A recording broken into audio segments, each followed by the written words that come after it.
I was gonna start this video by saying yo yo yo, what time is it? Depressed time, and throwing myself on the bed, but I wasn't used to a bed with springs and I bumped my legs on it. And I probably shouldn't be throwing myself on it because it's not my bed. So I was feeling depressed. I read the thing about, I guess it didn't really say it'll be 18 months, but it basically said that we'll have to keep working on social distancing type stuff for 18 months, or at least that's what they suspected, if because that's how long they think it will take to develop a vaccine. So they were basically saying that if we do social distancing for a while and it's working and then we stop, we'll just have an outbreak then.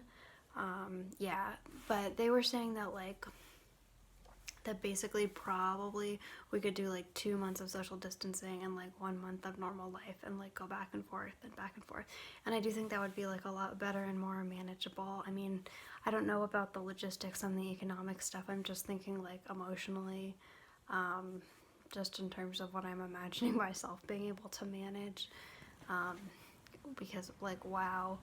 But anyway, I felt really depressed thinking about it being such a long period of time, and I guess I just got sad thinking about all the people that I won't see for so long if that's the way it's going to be. I woke up very early, but I was too sort of tired and depressed to get up, so I kind of went back to sleep and had all these really freaky dreams about weird claustrophobic scenarios, like being trapped inside my body, but with no ability to have any stimulus or see or hear anything, you know. So that was freaking me out.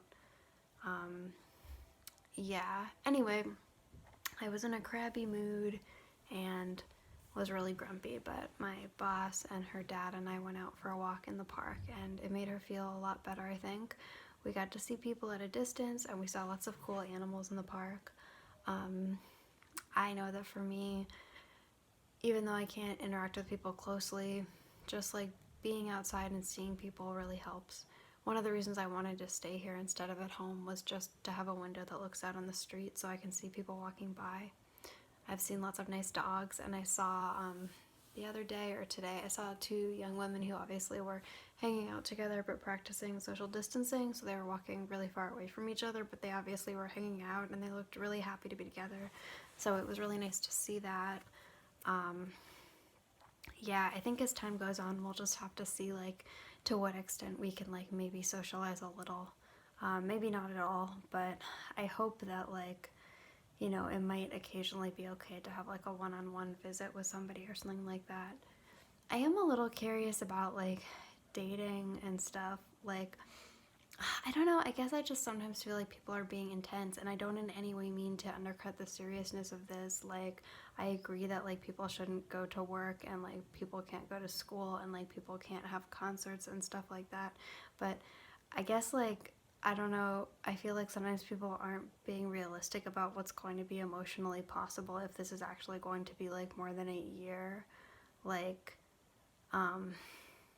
I don't know, I wonder what dating will be like. Because I would feel theoretically, this is just my idea, if people wanted to date, they should meet online, talk a lot online, and video chat a lot. And then once they're fairly sure that they want to date, they could meet up in person but practice social distancing and meet in a park or something. I guess I should be writing a romance novel, but I guess it's not going to be an interesting concept for a romance novel because it's probably going to be what everyone's actually doing. But I feel the danger of dating, I guess, would be meeting up with a lot of different people. But if you basically get to know the person really well before you meet in person, you'd only be meeting one person, so it wouldn't be as risky, I would think.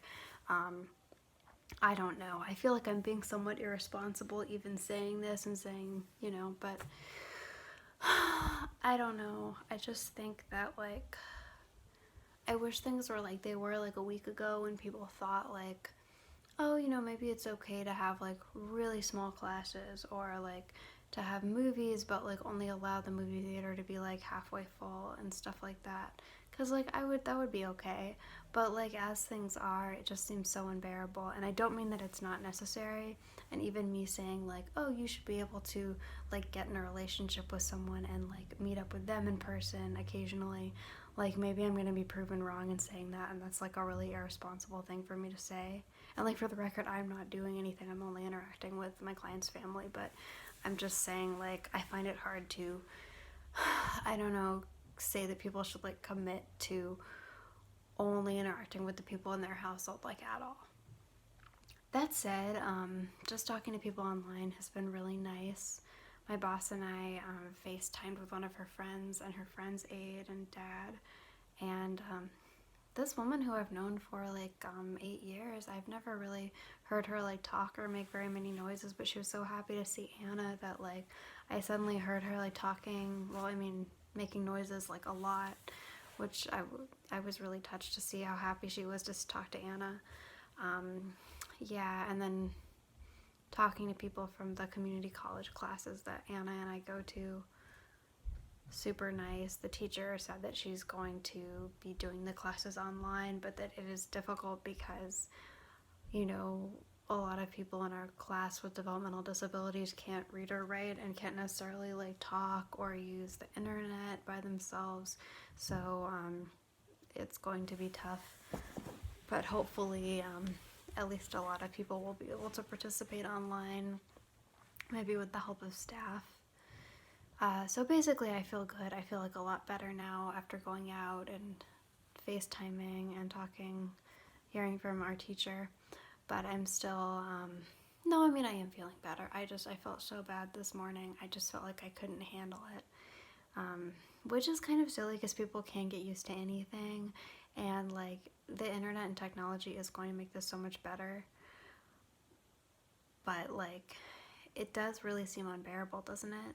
Like, not just for a little while, but like if we have to do this for a really long time. But I do think, you know, maybe it's true that if it's going to be for a really long time, we'll have to do 2 months on and 1 month off or something like that. And there was something a little bit comforting about seeing that idea being addressed in the article. Like, I mean, I guess it's obvious that everyone thinks this is unbearable, but, you know, like, wouldn't you be afraid that, like, some scientist or something would say, no, you should just stay home all the time and, like, it shouldn't be a problem for you at all? Like, I appreciated that they were trying to find a way to, like, wiggle out of it a little bit so we could have, like, some social contact in some groups and stuff like that. Yeah, this is kind of a boring vlog. Hopefully by tomorrow I'll have, like, organized my room and it's gonna be really cool and I can show it off in my vlog. Yeesh. Okay, yeah, that's all I can think of right now. Oh, I guess another thing is I've been thinking that I should probably donate blood. It's a helpful thing to do. I used to do it occasionally, but not as much as I should have. But I guess it will be a good opportunity for me to kind of do some stuff that isn't ideal for me to do, like go to a place where a lot of other people are because it makes me feel better, but basically have an excuse for why doing that is actually helpful. So that's the plan.